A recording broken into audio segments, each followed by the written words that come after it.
বিসমিল্লাহির রহমানির রহিম। আসসালামু আলাইকুম। সবাই কেমন আছেন? আশা করছি অনেক ভালো আছেন। আজকে নতুন একের ভিতরে ৩টা রান্না রেসিপি আপনাদেরকে দেখিয়ে দেবো আজকে।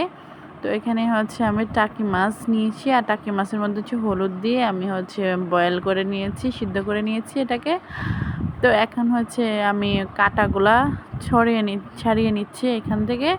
তো আর এখানে হচ্ছে এই যে দেখেন, এই মশলাগুলো আমি বেটে ব্যবহার করব পরে, আপনাদেরকে পরে দেখিয়ে দিচ্ছি।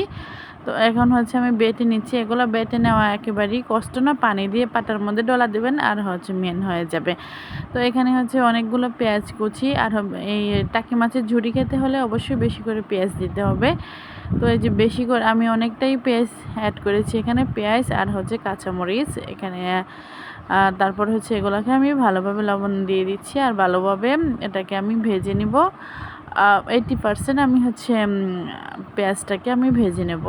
তো আমার ভেজে নেওয়া হয়ে যাচ্ছে। তারপর হচ্ছে আমি ছড়িয়ে রাখা মাছগুলো এর মধ্যে আমি অ্যাড করে নেব এখানে।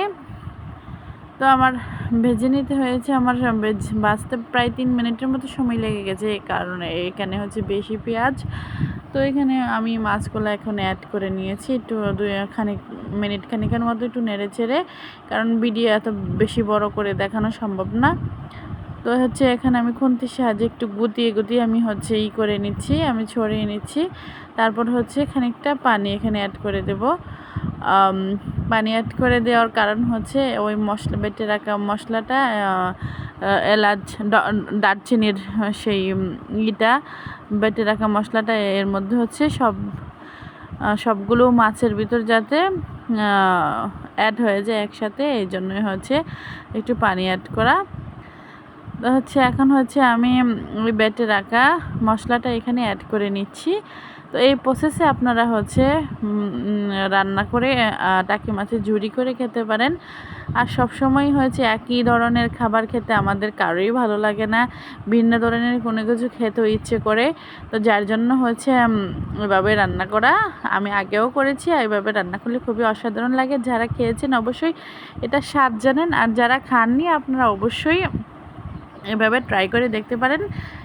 অনেক ভালো লাগে, খারাপ লাগবে না ইনশাল্লাহ। এই যে দেখেন, উপর দিয়ে তেল বেশি উঠতেছে আর পানিগুলো একেবারেই শুকিয়ে গেছে। ইতিমধ্যে হচ্ছে আমার কুকটা অলরেডি হয়ে যাচ্ছে। ভালো লাগলে অবশ্যই পেজে লাইক কমেন্ট শেয়ার করে আমার পাশে থাকবেন, এটাই আশা করি। তো এখন হচ্ছে আমি ভালোভাবে নেড়ে চেড়ে একবারে দেখেন ভাজা ভাজা হয়ে যাচ্ছে, তেলগুলো উপরে উঠে আসতেছে দেখা যাচ্ছে। তো ইতিমধ্যে হচ্ছে আমার হয়ে গেছে আমার টাকি মাছের ঝুড়ি। তারপর হচ্ছে নেক্সট রেসিপিতে আপনাদের মধ্যে চলে আসলাম।